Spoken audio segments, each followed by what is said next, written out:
사도신경 고백합니다. 나는 전능하신 아버지 하나님, 천지의 창조주를 믿습니다. 나는 그의 유일하신 아들 우리 주 예수 그리스도를 믿습니다. 그는 성령으로 잉태되어 동정녀 마리아에게서 나시고 본디오 빌라도에게 고난을 받아 십자가에 못 박혀 죽으시고 장사된 지 사흘 만에 죽은 자 가운데서 다시 살아나셨으며 하늘에 오르시어 전능하신 아버지 하나님 우편에 앉아 계시다가 거기로부터 살아있는 자와 죽은 자를 심판하러 오십니다. 나는 성령을 믿으며 거룩한 공교회와 성도의 교제와 죄를 용서받는 것과 몸의 부활과 영생을 믿습니다. 아멘. 찬송가 205장입니다. 찬송가 205장 찬양하시겠습니다.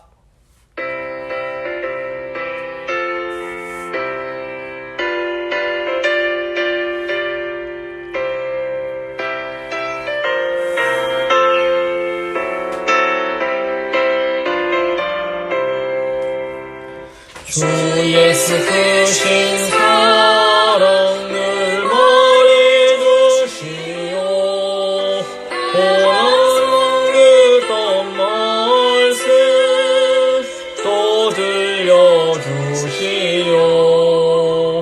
저배지 않는 정국 주 예수 계신 곳 나 밝히 알아듣게 또 들려주시오. 나 항상 듣던 말씀 나 항상 듣던 말씀 주 예수 크신 사랑 또 들려주시오. 아침에 이슬방울 쉬 사라진 같이 내 기억 부족하여 늘 잊기시오니 잘 알아듣기 쉽게 늘 말해주시오. 날 구속하신 사랑 또 들려주시오. 나 항상 듣던 말씀 나 항상 듣던 말씀 주 예수 크신 사랑 또 들려주시오. 주 예수 나를 위해 이 세상 오셔서 날 구속하신 은혜 말하여 주시오. 나 같은 사람 위해 주보혈 흘렸네. 이 복스러운 말씀 또 들려주시오. 나 항상 듣던 말씀 나 항상 듣던 말씀 주 예수 크신 사랑 또 들려주시오. 이 세상 헛된 영화 날 미혹할 때에 주 예수 크신 사랑 늘 들려주시오.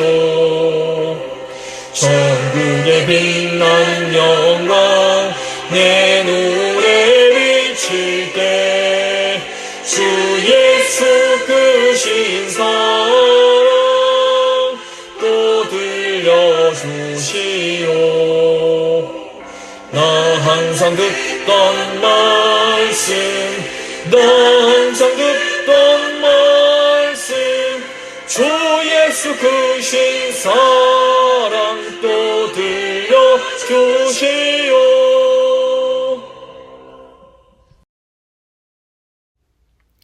기도하십니다. 좋으신 하나님 감사합니다. 오늘도 저희를 사랑하셔서 주의 말씀 앞으로 저희를 불러주시고 또 이제 열왕기서 말씀을 통해서 이 성전 되신 우리 주 예수 그리스도를 다시 한번 바라보게 하시는 것 감사합니다. 주님, 오늘 솔로몬 왕의 이 모습을 통해서 저희 자신을 다시 한번 돌아보게 하시고 성전 되시는 예수님을 다시 한번 사모하는 복된 시간이 될 수 있도록 주여 저희와 함께하여 주시옵소서. 오늘 말씀 들으신 성도님들 한 분 한 분 가운데 성령님 역사하여 주시옵소서. 예수 그리스도의 이름으로 간절히 기도드립니다. 아멘. 오늘 주신 하나님 말씀은 사무엘 하 12장 24에서 25절 말씀입니다.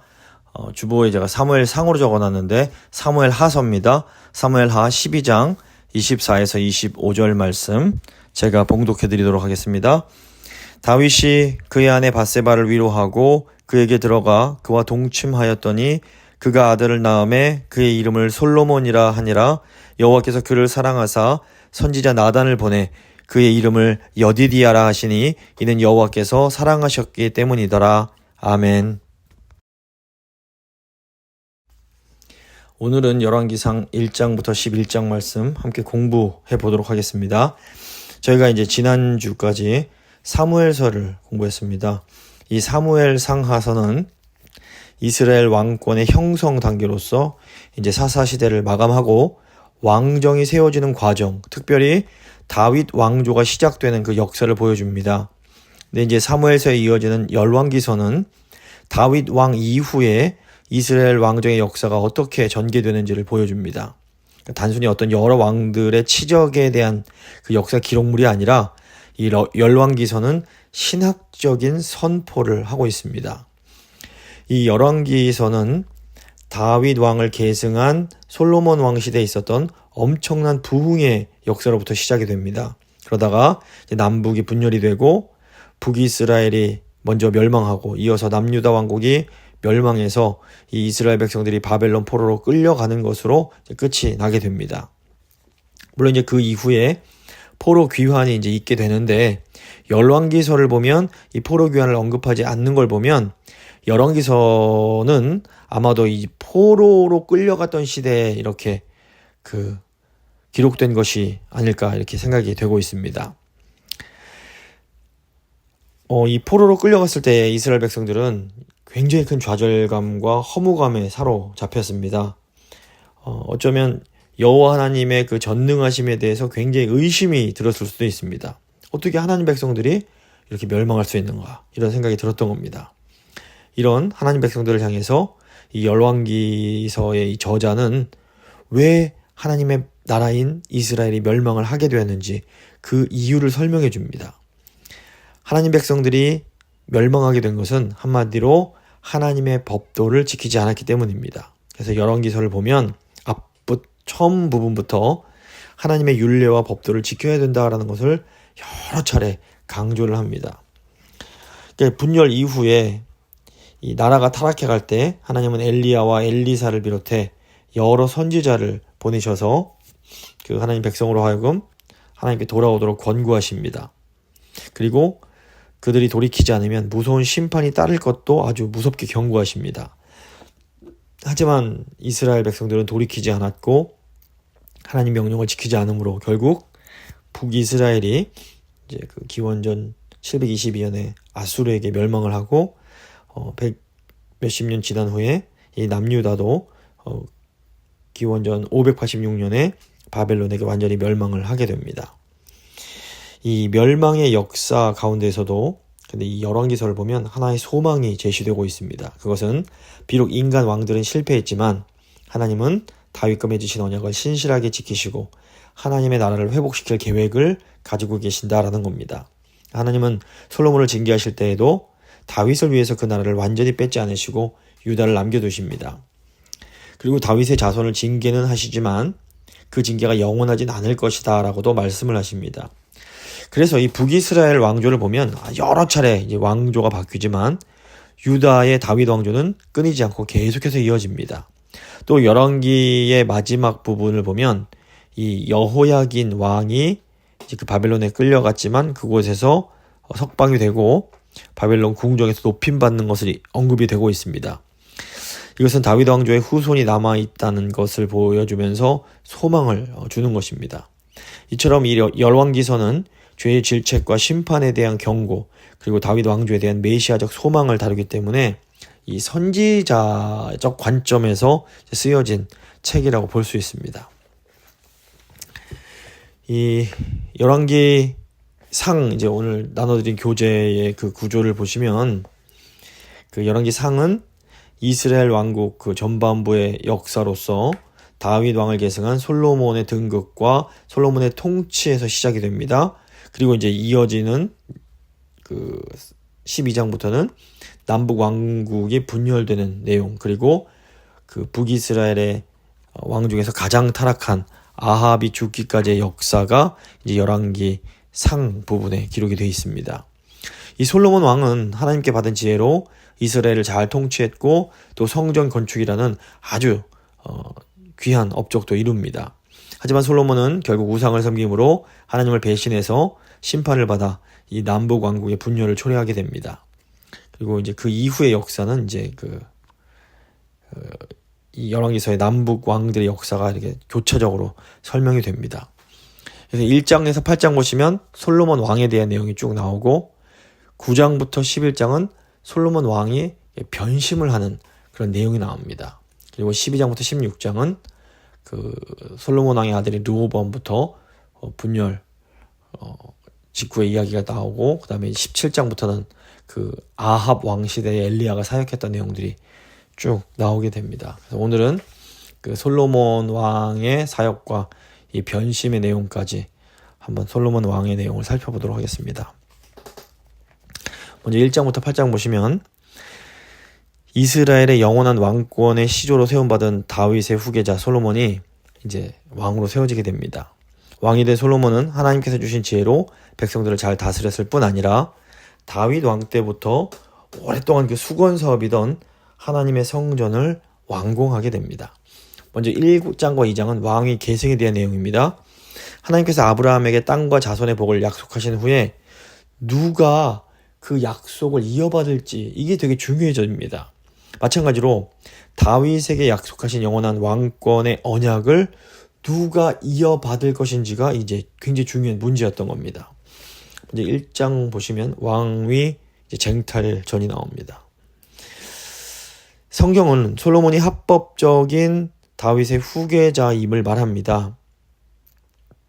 이 다윗의 장자인 암논은 이복누이 다말을 강간했다가 동생 압살롬에게 이 보복을 당해서 이제 죽임을 당하게 됩니다. 그리고 다윗의 둘째 아들이 그 아비가일의 아들인 길르압입니다. 또는 뭐 이렇게 다니엘이라고도 불리기도 하는데, 이 아들에 대해서는 성경이 잘 다루지 않습니다. 아마도 뭐 영향력을 행사하지 않았거나, 아니면 이른 나이에 죽었거나, 아니면 조용히 이렇게 묻혀서 살았던 것 같습니다. 그리고 이제 셋째인 압살롬이 아버지 다윗을 대항해서 반역을 일으켜서 왕이 되려고 하다가 또 실패해서 죽게 됩니다. 이제 다윗이 늙은 후에 넷째 아들인 아도니아가 군대 장관 요압과 제사장 아비아달과 공모해서 자기가 왕이 되었다고 선포를 합니다. 근데 이제 성경 보시면 아도니아가 스스로 높여서 왕이 되었다 이렇게 기록하고 있는 것을 보면 아도니아가 왕된 것이 하나님의 뜻이 아니었음을 이제 암시합니다. 근데 이제 사무엘하 12장을 보시면 그 솔로몬 같은 경우에는 그가 태어났을 때 하나님께서 선지자 나단을 보내서 그의 이름을 여디디야, 즉 사랑받는 아들 이렇게 이제 불러주십니다. 이것은 이제 하나님이 솔로몬을 다윗의 후계자로 선택하신 것을 이제 보여줍니다. 1장 13절 보시면 다윗 역시도 내 아들 솔로몬이 반드시 나를 이어 왕이 있으리라 이렇게 이제 그 밧세바에게 말을 했던 것 같습니다. 그래서 선지자 나단은 이 아도니아의 음모에 동조하지 않고 솔로몬의 어머니 밧세바로 하여금 다윗에게 가서 솔로몬을 후계자로 확실하게 세워줄 것을 요청하게 합니다. 그래서 이제 다윗은 선지자 나단과 제사장 사독에게 지시를 내려서 솔로몬에게 기름을 부어 그를 왕으로 세우게 합니다. 이렇게 해서 솔로몬이 형들을 제치고 다윗의 영원한 왕권에 대한 약속을 이어받을 자로 세워지게 됩니다. 이제 2장 보시면 다윗의 유언이 나옵니다. 솔로몬을 후계자로 세운 다윗이 죽음을 맞으면서 아들 솔로몬에게 마지막 유언을 남깁니다. 다윗은 하나님으로부터 그 자손이 영원한 왕권을 잇도록 언약을 받았습니다. 그런데 그 언약이 유지되기 위해서는 솔로몬을 비롯해 그 자손들이 하나님의 명령을 지키고 그 율법에 기록된 대로 행해야만 했습니다. 그 외에도 다윗은 무고한 피를 흘렸던 요압과 자신이 압살롬을 피해 도망갈 때 저주를 퍼부었던 시므이에 대해서 적절한 조치를 취해줄 것을 당부하고 죽습니다. 2장 6절 보시면 다윗이 솔로몬에게 너의 지혜대로 공의를 행하라고 말을 합니다. 이것은 그 자비와 공의가 조화를 이루어야 됨을 의미합니다. 그래서 이 다윗과 솔로몬 시대의 이 자비와 공의의 이 조화는 장차 오실 예수 그리스도의 그 지혜를 예표한다라고 볼 수 있습니다. 그래서 무조건 다 용서하는 거, 이것도 하나님의 뜻이 아닙니다. 또 그렇다고 너무 무섭게 계속 정의만 행하는 것도 하나님의 뜻이 아닙니다. 이 자비와 공의, 그러니까 사랑과 정의가 함께 어우러져야 되는 겁니다. 그랬을 때 온전한 하나님의 뜻이 설 수 있게 됩니다. 그래서 2장 13절부터 보시면 이제 솔로몬이 이제 정적을 축출하는 내용이 나옵니다. 솔로몬이 왕이 되었지만 정적들의 위협이 이제 여전히 남아 있었습니다. 그래서 아도니아가 다윗을 늙은 나이에 돌보던 이 아비삭이란 여인을 취하려고 밧세바를 통해서 솔로몬에게 청을 넣습니다. 근데 솔로몬이 이것을 딱 듣고 나서는 여전히 아도니아가 왕권에 대한 미련을 버리지 못했다라는 것을 알고 아도니아를 처형하게 됩니다. 아도니아와 함께했던 제사장인 아비아달은 다윗이 어려울 때 그를 도와주었던 그 공적을 생각해서 죽이지는 않고 그냥 파면만 시킵니다. 그런데 이 아비아달이 이 엘리 제사장의 4대 손이었습니다. 그래서 아비아달이 이렇게 제사장직에서 면직된 것은, 파직이 된 것은 자기가 지은 죄 때문이기도 했지만 그 엘리 집에 내려진 저주가 이루어진 것이라고도 볼 수 있습니다. 또 아도니아를 쫓았던 군대장관 요압이 아도니아가 처형당했고 제사장 아비아달이 파면됐다는 소식을 듣고 자기에게도 이제 그 위험이 올 것을 알고 여호와의 장막으로 피신합니다. 하지만 솔로몬 왕은 다윗의 유언에 따라서 이전에 무고한 피를 흘렸던 그 죄를 물어서 분하야를 보내서 요압을 처형해버립니다. 그리고 이 분하야를 새 군대 장관으로 임명을 합니다. 또 파면한 아비아달을 대신해서 사독을 대제사장으로 세우게 됩니다. 그리고 이제 다윗에게 저주를 퍼부었던 시므이도 처형을 하는 겁니다. 이렇게 해서 이제 솔로몬이 정적들을 다 몰아내고 이로써 그 나라가 견고하게 세워지게 됩니다. 그래서 이 과정을 보면서 이게 너무 잔인한 거 아닌가 이렇게 생각도 할 수도 있지만 분명히 그 지은 죄에 대한 어떤 하나님의 그런 심판을 받은 차원이 있다는 것을 또 저희가 기억을 해야 됩니다. 이제 3장과 4장 보시면 솔로몬이 이제 펼치는 이상적인 통치 내용이 나옵니다. 그러니까 좀 우여곡절 끝에 이제 솔로몬이 왕위에 올랐는데 정말로 솔로몬이 다윗의 후계자로 적합한 인물이었는가, 이제 이게 여기 나오는 겁니다. 그래서 최소한 솔로몬은 그 초반기에는 아주 지혜롭고 경건한 왕으로서 이상적인 통치를 해서 이스라엘의 황금기를 이룬 사람이었습니다. 3장에 보면 이제 그 솔로몬의 지혜가 나옵니다. 솔로몬은 여호와를 사랑하고 또 아버지 다윗이 행했던 법도를 따라서 살았습니다. 또 솔로몬은 백성을 잘 다스릴 수 있도록 하나님께 지혜를 구합니다. 즉 솔로몬이 지혜를 구한 것은 자기 뜻대로, 자기 임의대로 나라를 다스리지 않고 오직 하나님의 뜻대로 통치하는 대리자로서의 본분을 잘 감당하기 위한 것이었습니다. 그래서 솔로몬이 구하는 지혜는 듣는 마음이었습니다. 하나님께 잘 들을 수 있기를 원했던 겁니다. 하나님께서 이 솔로몬이 이 지혜 구하는 것을 기쁘게 여기시고 솔로몬에게 지혜뿐 아니라 솔로몬이 구하지 않은 부와 영광까지도 약속을 하십니다. 하지만 이 하나님이 복을 약속해 주신 것 외에도 저희가 주목해야 할 것이 있습니다. 그것은 하나님께서 솔로몬에게 하나님의 법도와 명령을 지켜 행할 것을 또다시 강조하셨다라는 겁니다. 그래서 3장 후반부는 솔로몬의 지혜로운 판결에 대한 그 어떤 실예가 나오는데 이제 그 아주 유명한 이 창기들의 아기를 놓고 누가 진짜 이 아이의 엄마냐 이제 이거에 대한 판단을 해주는 내용입니다. 근데 당시 지금도 그렇지만 창기는 이스라엘 공동체에서 멸시받는 굉장히 낮은 신분의 사람들이었습니다. 하지만 솔로몬은 이렇게 낮은 신분을 가진 사람들을 위해서도 하나님의 지혜로 공정하게 재판을 해줍니다.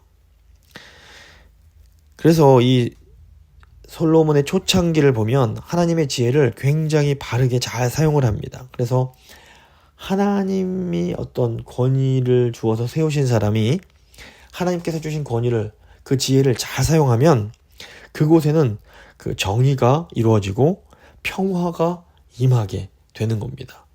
그래서 이게 굉장히 우리에게 중요한 내용임을 저희가 알 수가 있습니다. 그래서 저희가 가정에서 이제 부모로서 하나님이 주신 권위가 있는데 주님이 주신 지혜로 이 가정을 잘 다스리고 아이들을 잘 다스리면 그곳에 하나님의 정의와 하나님이 주시는 평화가 임한다는 것을 저희가 알 수 있습니다. 4장 보시면 그 평화가 어떻게 이루어졌는지가 나옵니다. 솔로몬은 사법적인 지혜로 탁월한 재판을 했을 뿐 아니라 행정적으로도 매우 지혜롭게 준비된 왕이었습니다. 중앙정부의 관료들과 제사장들을 잘 조직을 하고 또 12지방 관장들을 세워서 온 나라 구석구석까지 잘 관할하게 합니다. 그래서 솔로몬 시대의 백성은 바닷가의 모래처럼 크게 번성을 했다고 나옵니다. 그래서 솔로몬이 다스리는 영역이 그 유브라데스 강부터 블레셋 지역과 애굽 지역까지는 굉장히 이제 넓은 땅을 이제 다스리게 되는 겁니다. 이스라엘 조상 때부터 주신 자손의 번성과 땅의 약속이 그 솔로몬의 시대에 드디어 이루어지게 된 겁니다. 이스라엘 이제 주변의 다른 민족들과 또 솔로몬이 이제 그 솔로몬 왕 때 이스라엘 평화를 이뤘고 그 백성이 각기 포도나무 아래와 무화과 나무 아래에서 평안히 살 수가 있었습니다. 더 이상 사세 시대처럼 외적에 시달리지도 않았고 또 다윗 때처럼 정복하느라 더 피를 흘릴 필요도 없게 됐고 각 사람들이 저마다 얻은 기업에서 놀라운 자유와 안식을 누렸던 겁니다. 근데 이제 이렇게 솔로몬 왕 때 이 자유와 이 평화를 누리는 이 모습이 예수 그리스도의 통치가 이제 실현될 그 하나님 나라의 복을 예표하는 거라고 볼 수 있습니다.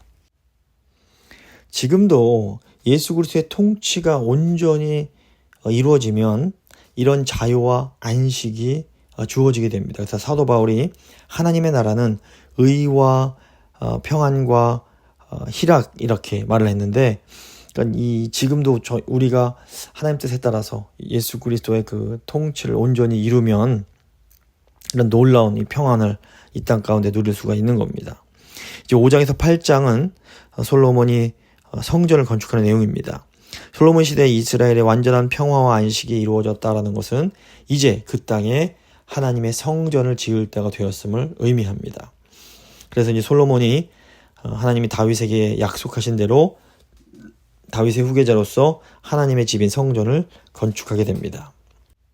그런데 이것은 다윗에게 하신 약속의 성취일 뿐 아니라 영원한 성전 건축의 예표이기도 합니다. 5장 보시면 솔로몬 왕은 다윗이 주변 나라를 정복한 이후에 완전한 평화가 이루어진 이때가 바로 성전 건축을 위한 적기란 것을 알았습니다. 그래서 솔로몬은 다윗 왕과도 친분이 두터웠던 두로 왕 히람에게 요청해서 원조 약속을 받았고 일꾼들과 감독들을 세워서 성전 건축에 필요한 목재와 석재를 준비하게 합니다.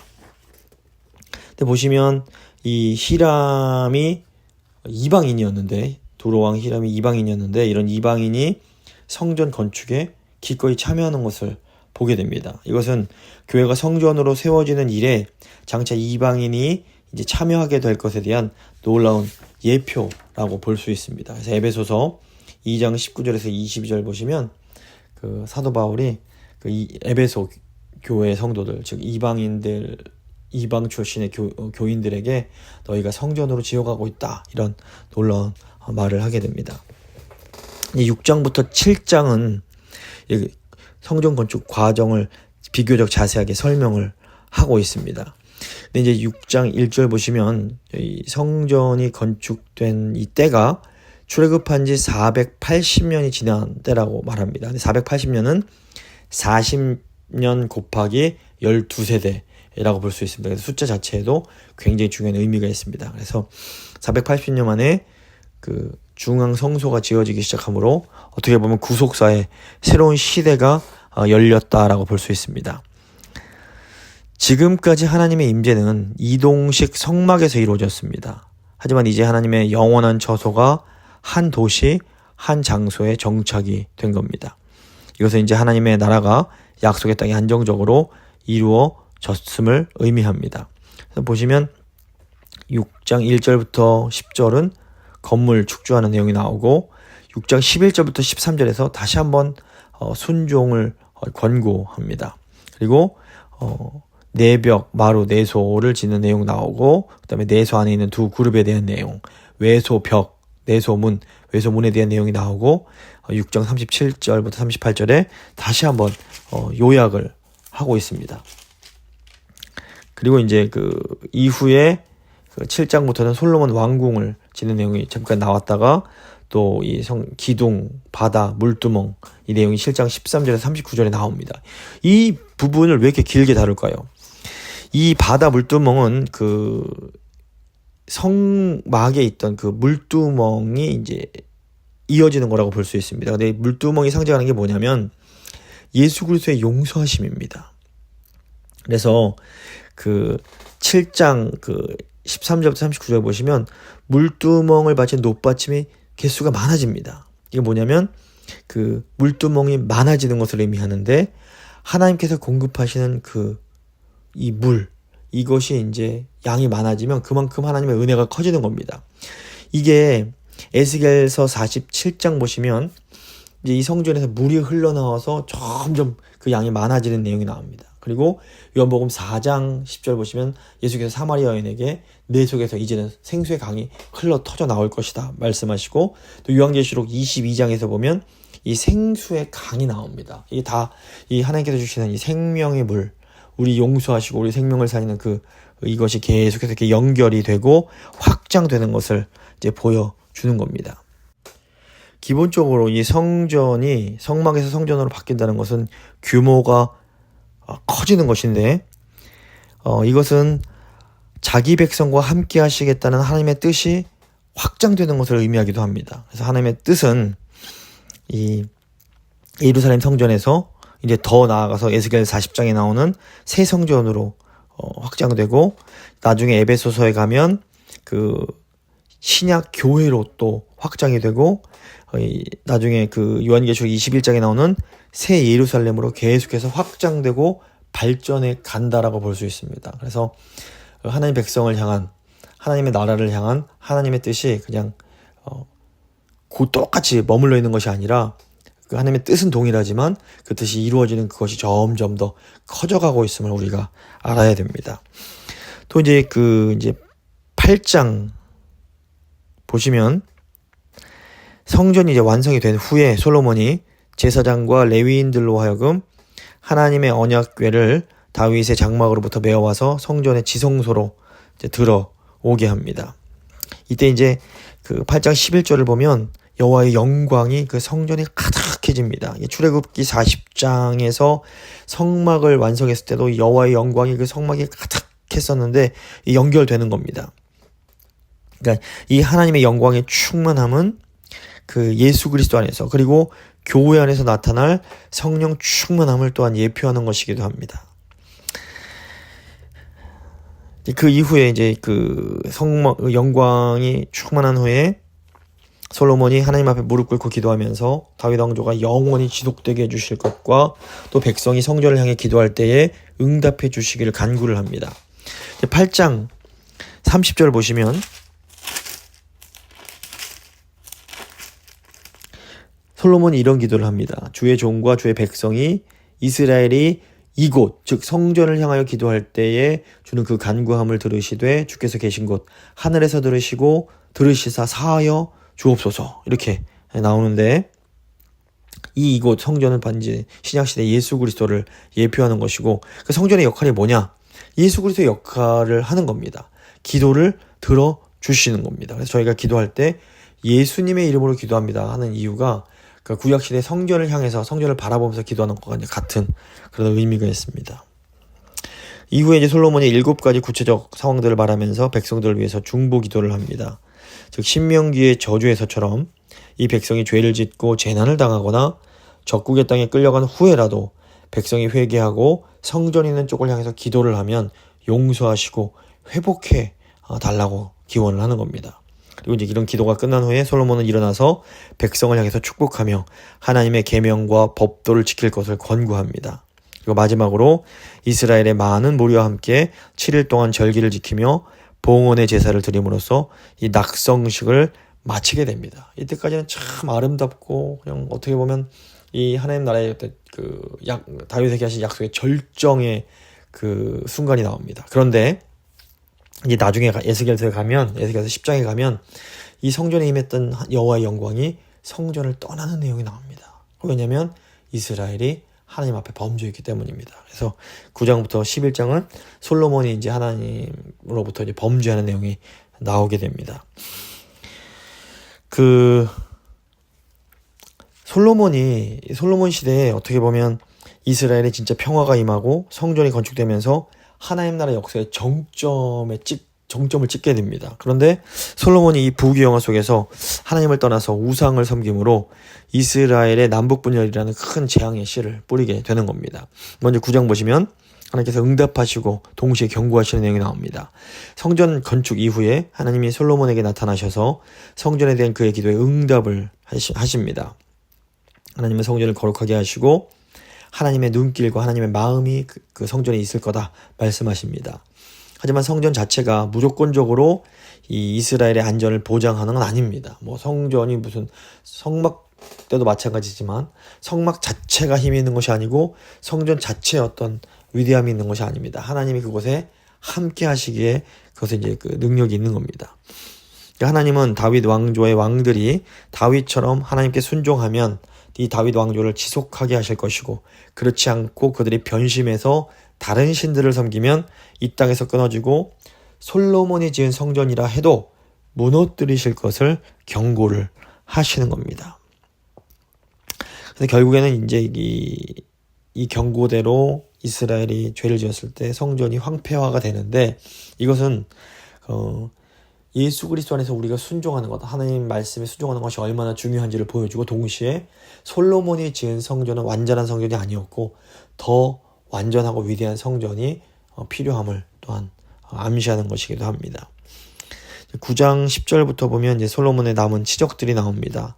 그 솔로몬이 성전과 왕궁 건축한 것 외에도 다른 많은 일들을 했는데 여기서도 굉장히 부정적인 암시가 나옵니다.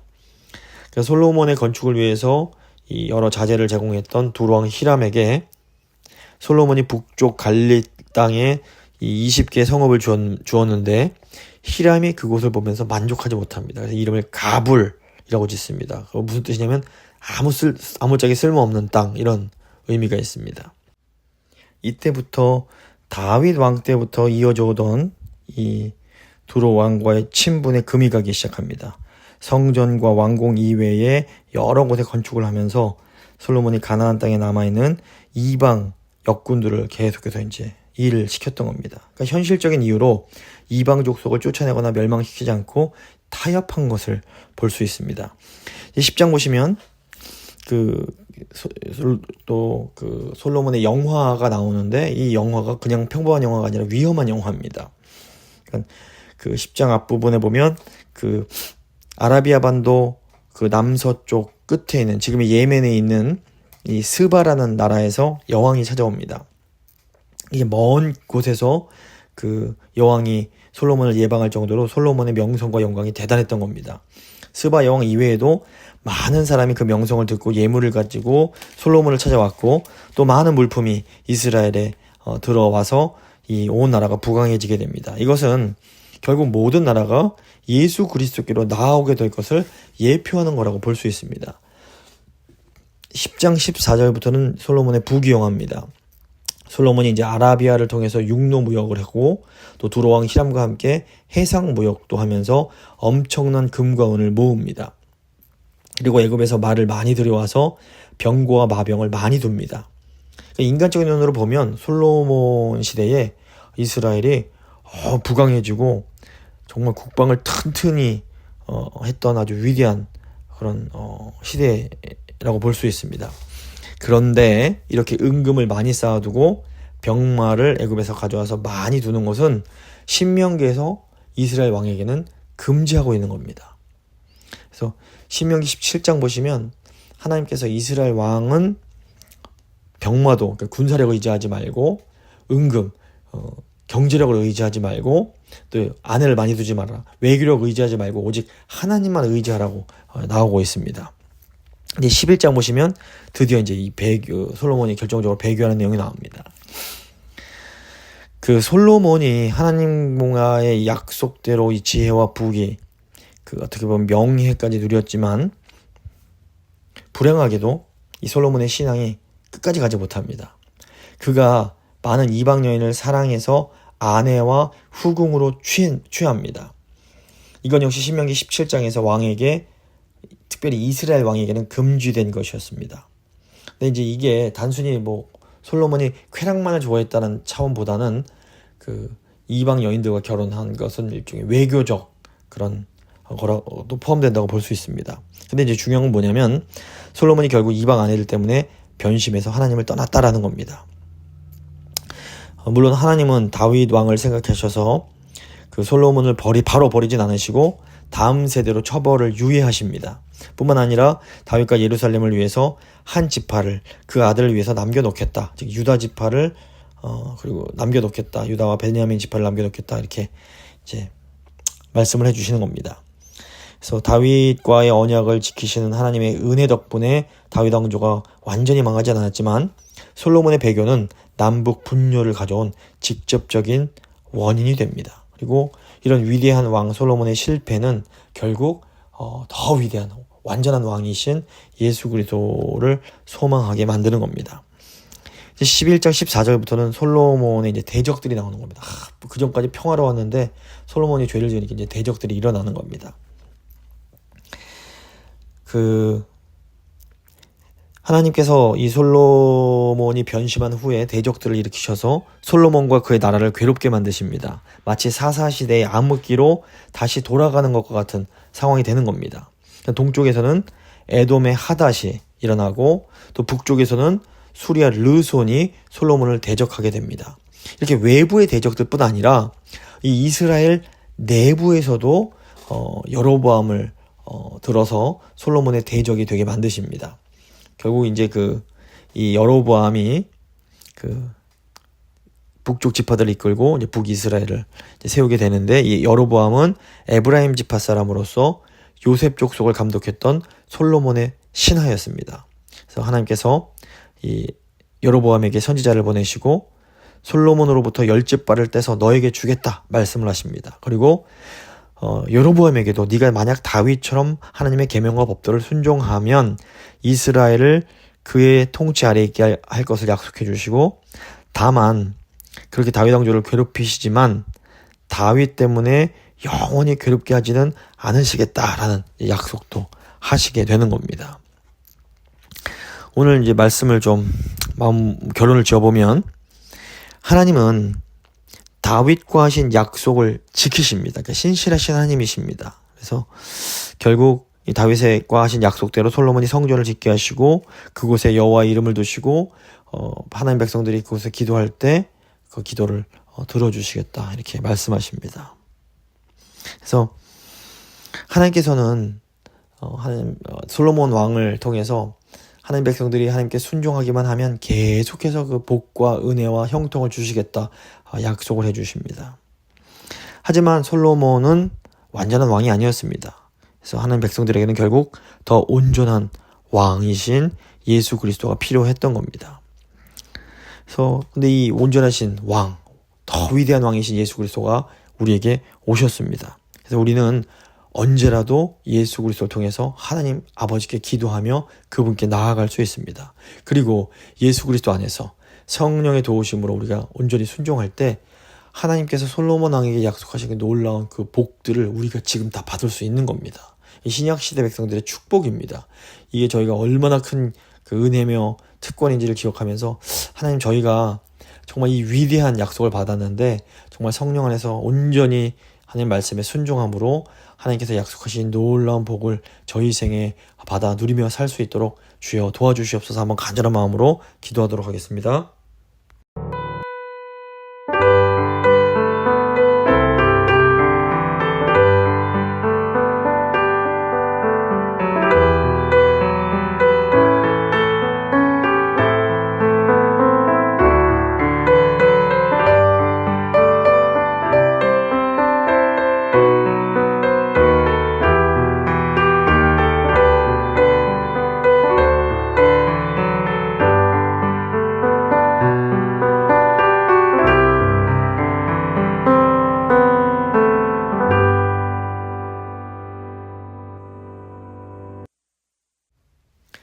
이제 교회와 세상을 위해서 잠깐 기도하도록 하겠습니다. 먼저 선교 위해서 기도하겠습니다. 이제 이번 주 금, 토, 일 저희 교회에서 단기 선교팀을 파송해서 멕시코 엔세나다에 가서 이제 그 어린 영혼들을 섬기고 이제 돌아오려고 합니다. 김성호 집사님과 이한이도 마지막에 함께 합류를 하게 됐는데 특별히 위해서 기도해 주시기 바랍니다. 그래서 선교는 반드시 어떤 영적 공격들이 있는데 하나님 예수님의 보혈로 덮어주셔서 저희 선교팀들을 눈동자처럼 지켜주시고 어떠한 어려움도 없이 하나님 은혜 경험하고 돌아올 수 있도록 성령 안에서 하나로 묶어달라고 기도해 주시고, 또 이번 저희가 가는 그 지역의 어린 영혼들 이번 이 선교 이 성경 캠프를 통해서 살아계신 하나님을 경험하는 그런 복된 시간 될 수 있게 해달라고, 가는 길 오는 길 주께서 안전하게 지켜주시고 모든 과정 가운데 하나님 함께 해달라고 기도해 주시고, 또 무엇보다 이번 선교를 통해서 저희 교회가 하나님께 주시는 그 복을 경험하고 또 그 복을 풍성히 나누는 그런 복된 은혜의 시간 될 수 있게 해달라고 이번 선교 위해서 한번 간절한 마음으로 뜨겁게 기도해 주시기 바랍니다. 기도하십니다.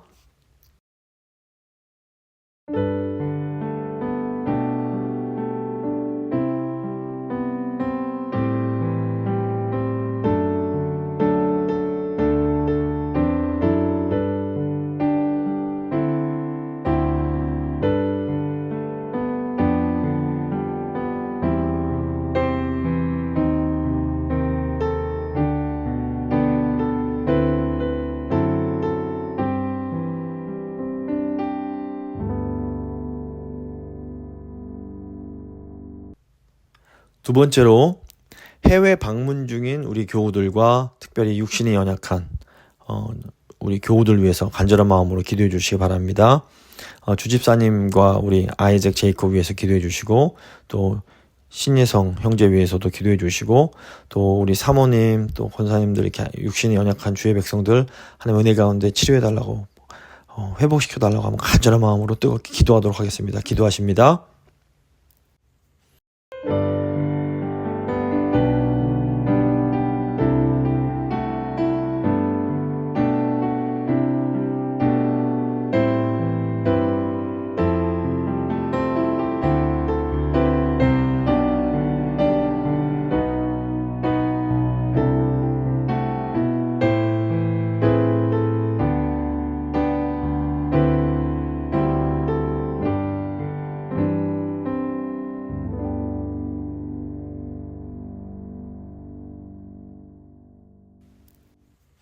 이제 마지막으로 우리 교회가 있는 LA 지역, 캘리포니아 지역과 이 세계 교회 그리고 한국 교회 위해서 기도하도록 하겠습니다.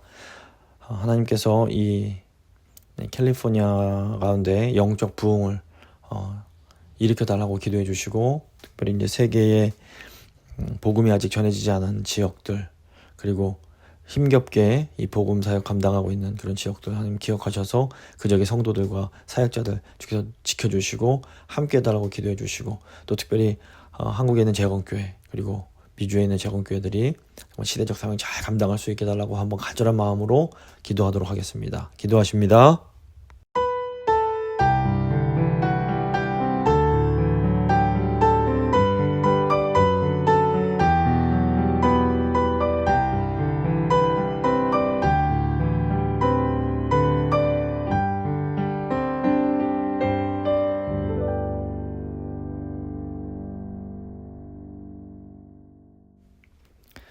살아계신 하나님, 하나님께서는 다윗에게 한 약속을 지키셔서 솔로몬으로 하여금 성전을 짓게 하십니다. 성전은 하나님이 함께 하시는 곳이고 하나님의 백성들이 기도할 때에 그 기도를 들으시는 곳입니다.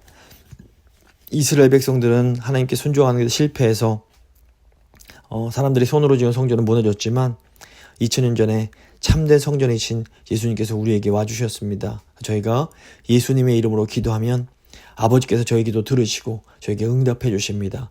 주님의 눈길이 저희를 향해 있음을 아버지 저희가 압니다. 이제 하나님, 저희를 성령 안에서 거룩한 주의 전으로 불러주신 것 감사합니다. 이제 저희가 함께 모여서 기도할 때에 주님이 저희와 함께 하시고 저희의 기도를 들으신다는 것 저희가 믿습니다. 주님, 저희 성전 되신 예수님을 더 온전히 의지하면서 하나님께 간절히 기도하는 저희가 되기를 소원합니다. 지금 저희 기도 응답하시고 저희와 함께하여 주시옵소서. 특별히 이번 주는 저희 교회에서 선교팀을 보냅니다.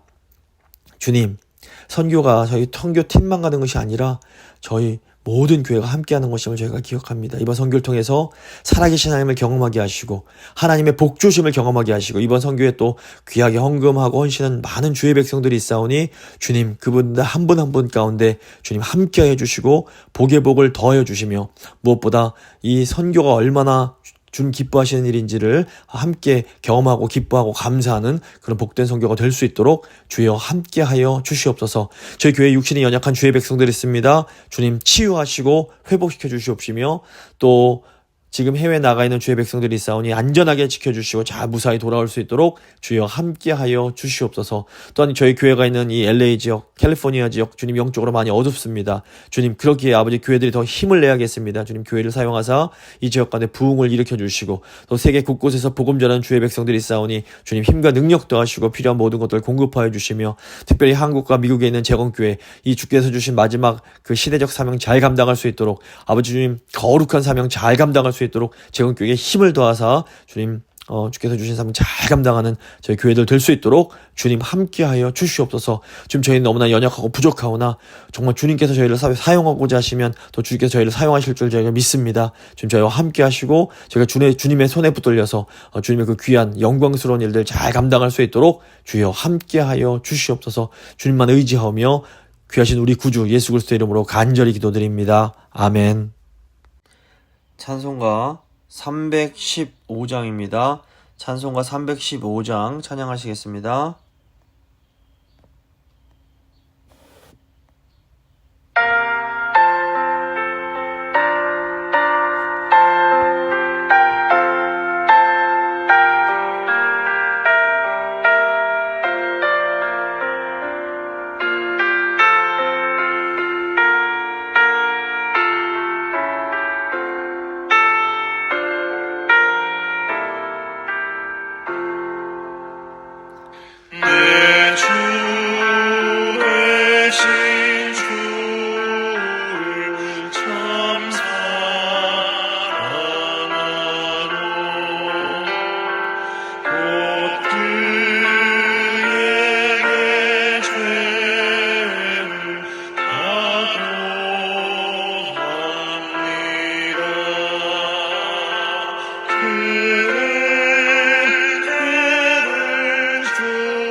때에 꺼진 내알 말씀은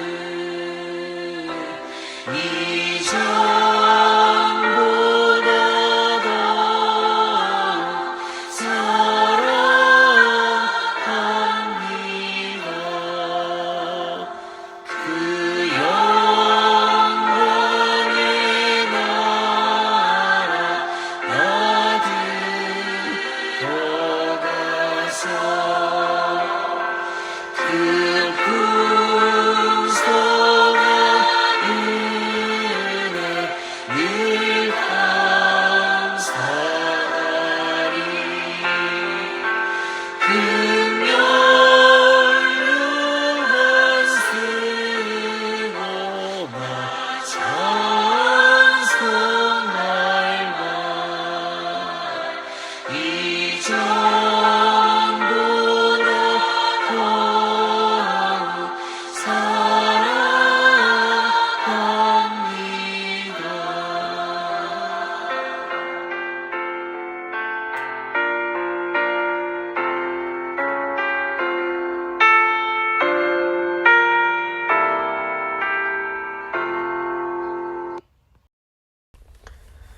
주님 가르쳐 주신 기도로 예배 마치도록 하겠습니다. 하늘에 계신 우리 아버지, 아버지의 이름을 거룩하게 하시며 아버지의 나라가 오게 하시며 아버지의 뜻이 하늘에서와 같이 땅에서도 이루어지게 하소서. 오늘 우리에게 일용할 양식을 주시고 우리가 우리에게 잘못한 사람을 용서해 준 것 같이 우리 죄를 용서해 주시고 우리를 시험에 빠지지 않게 하시고 악에서 구하소서. 나라와 권능과 영광이 영원히 아버지의 것입니다. 아멘.